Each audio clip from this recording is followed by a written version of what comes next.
Magandang araw at magandang gabi po sa inyong lahat. Ito po ang Avoy Mix Video.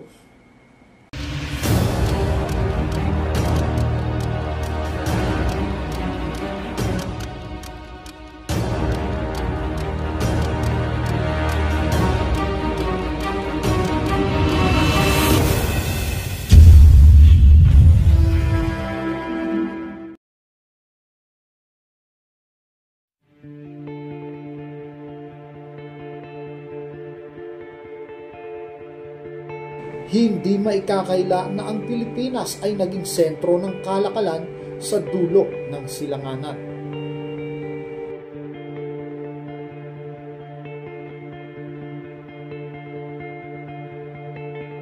At ito ay ayon rin sa pag-aaral ng ilang eksperto. Kaya naman dahil dito ay iba't iba ang wika na makikita mo o masasaksihan mo sa Pilipinas.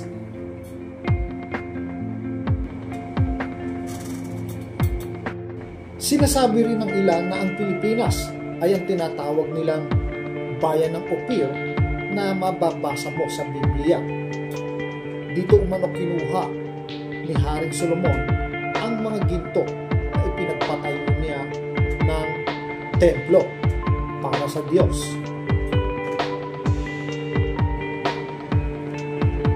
Hindi pwedeng isawalang bahala ang teoryang ito sapagkat wala namang bayan sa dulo ng silanganan o mga isla na binabanggit sa Biblia na kung saan ay nagpundar ng napakaraming ginto mula noon at magpasa hanggang ngayon.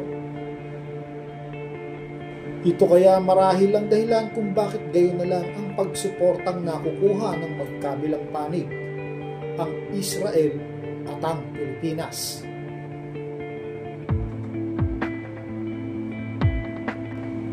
Sinasabi rin na ang Pilipinas ay hubog sa digmaan kahit na ang mga sinaunang tao ay sanay dito.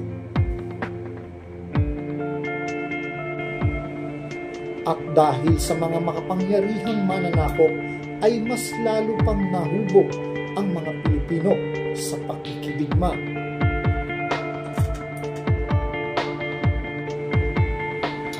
Bahagi na nga ba ng kultura ng Pilipino ang makidigma?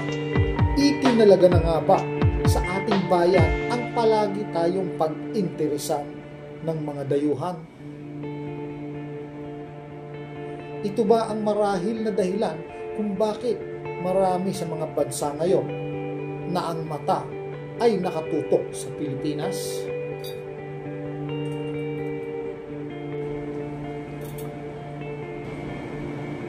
Ngayon pong 2025 ay kasado na magaganap ang isang balikatan.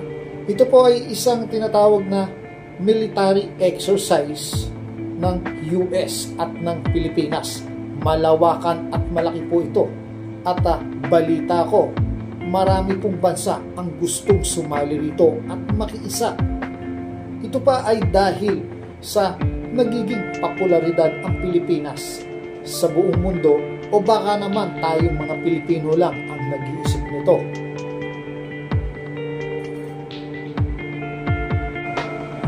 Nararamdaman na ba ng mga Pilipino ngayon ang ating pag-unlad? Marami sa mga banyaga ang nagsasabi na ang Pilipinas nga daw ay ang mamumuna at magiging isang makapangyarihang bansa. Ito nga ba ay nasa hula?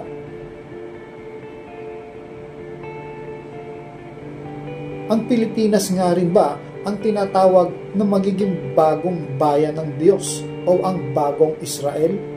Sinasabi rin sa Biblia na tatawagin ng Diyos na bayan ko ang mga dating hindi ko bayan.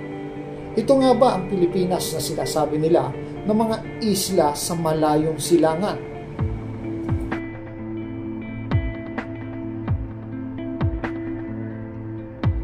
Kaninong bayan nga ba ang hihirangin bayan ng Diyos? Bakit may gulo sa bayan ng Diyos? Bakit nag-aaway-away at may gera sa Israel.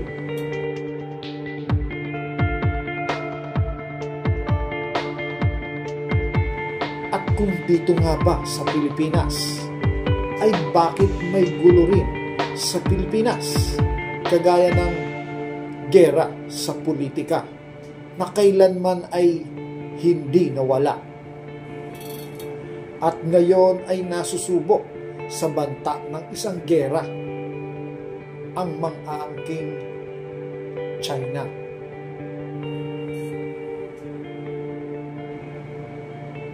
Ano't ano pa ang dahilan ay mananatiling propesiya at walang nakakaalam kung sino ba ang tatawaging bagong bayan ng Diyos. Ang Pilipinas sa malayong silangan o ang Israel?